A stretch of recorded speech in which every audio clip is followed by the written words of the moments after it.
Dernière vidéo du chapitre 19 sur la dérivation. On va parler ici de dérivées successives. Donc définition 4, on définit la dérivée première et la dérivée seconde, ce qui représente, donc si f de t représente la distance parcourue par un objet mobile à l'instant t, f' de t, f seconde de t représente la vitesse à l'instant t et l'accélération à l'instant t. Définition 5, on va définir la dérivée énième d'une fonction. Déjà, par définition, on va définir que la dérivée zéroième d'une fonction, c'est la fonction f elle-même. Et ensuite, on peut définir la dérivée énième par récurrence en disant tout simplement que la dérivée énième de f, c'est, si elle existe, la dérivée première de la dérivée de moins unième. Autrement dit, de proche en proche, on peut définir les dérivées successives. Maintenant, on va définir les fonctions de classe Cn. Une fonction est dite de classe Cn si elle est n fois dérivable et qu'en plus sa dérivée énième est continue. N'oubliez pas de dire que la dérivée énième est continue, puisqu'effectivement, ce n'est pas parce que la dérivée énième existera qu'elle sera forcément continue. Une fonction est dite de classe C infinie si elle est dérivable autant de fois qu'on veut. Notation, note Cn de i et C infini de i, respectivement, l'ensemble des fonctions de classe Cn ou l'ensemble des fonctions de classe C infinie. Les fonctions polynomiales, elles sont dérivables autant de fois qu'on veut. En effet, on a déjà vu qu'elles étaient dérivables sur R. Et puis quand on dérive une fonction polynomiale, on sait qu'on obtient une fonction polynomiale. Du coup, elle est encore une fois dérivable. Et ainsi de suite, on peut démontrer qu'une fonction polynomiale est donc de classe C infinie. Par définition, être C0, ça veut dire avoir une dérivée zéroième qui est continue, autrement dit, ça veut juste dire être continu. C infini est égal à l'intersection de tous les Cn de i pour tout n. Alors, il y a une inclusion qui est évidente, c'est l'inclusion de la gauche vers la droite. Évidemment, si une fonction est de classe C infini, en particulier, elle est bien n fois dérivable pour tout n. Donc, je suis en train de dire ici que C infini, si une fonction est de classe C infinie, alors elle est n fois dérivable.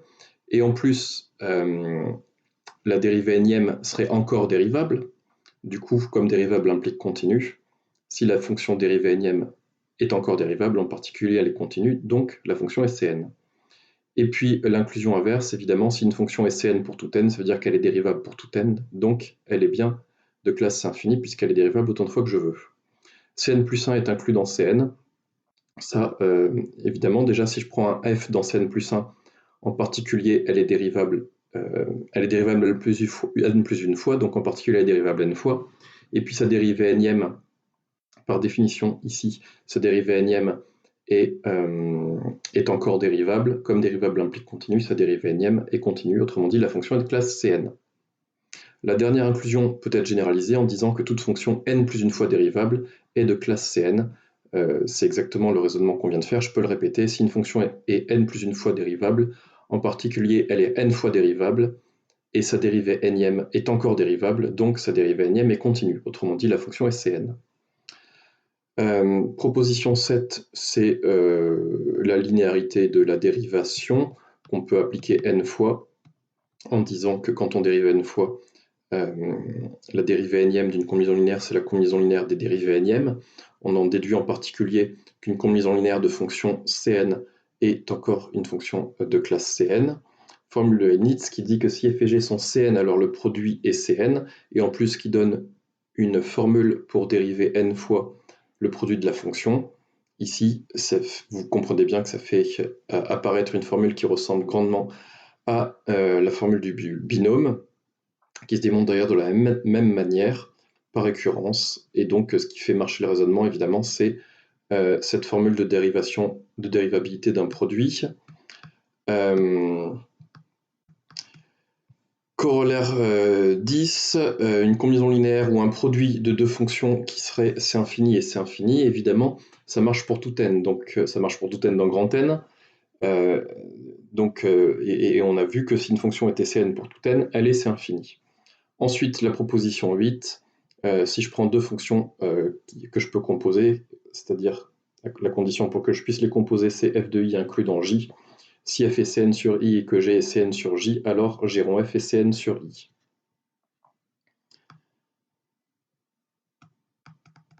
Corollaire 11, le corollaire 11, si une fonction est de classe Cn et si en plus elle ne s'annule pas, alors 1 sur f est Cn. Je peux appliquer la proposition précédente en composant f avec la fonction g, qui est bien de classe Cn.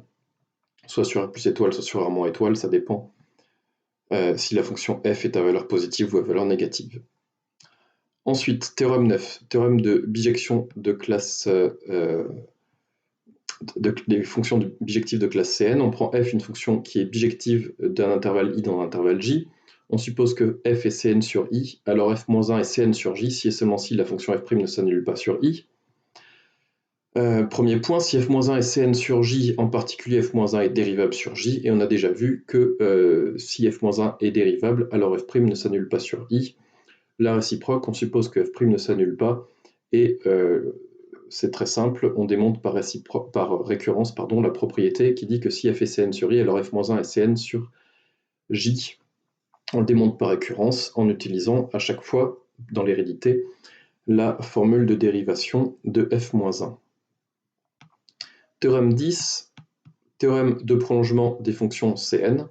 On prend une fonction de classe Cn sur i privé de a. On suppose que les dérivées km de f admettent toutes des limites finies que j'ai notées alpha k en a.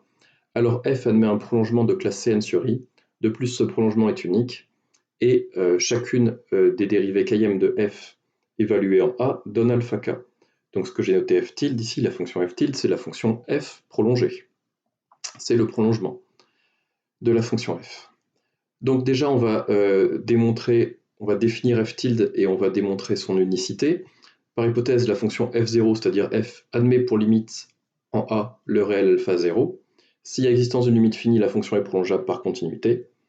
Et donc ce prolongement est donné par la fonction f tilde de x, qui est définie par f tilde de x égale f de x si x est différent de a, et alpha 0 si x est égal à a. On va démontrer maintenant par occurrence finie que cette fonction f tilde est de classe ck sur i.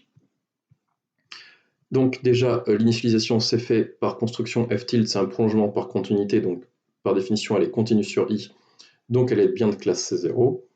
La partie hérédité, donc quand on fait une récurrence finie, évidemment il faut se garder un cran, donc on suppose que la fonction f tilde est ck, et on a fixé avant un k compris entre 0 et n-1, il faut garder un cran pour démontrer, puisqu'on doit arriver, le dernier cas possible, c'est où on démontrera que f tilde est Cn.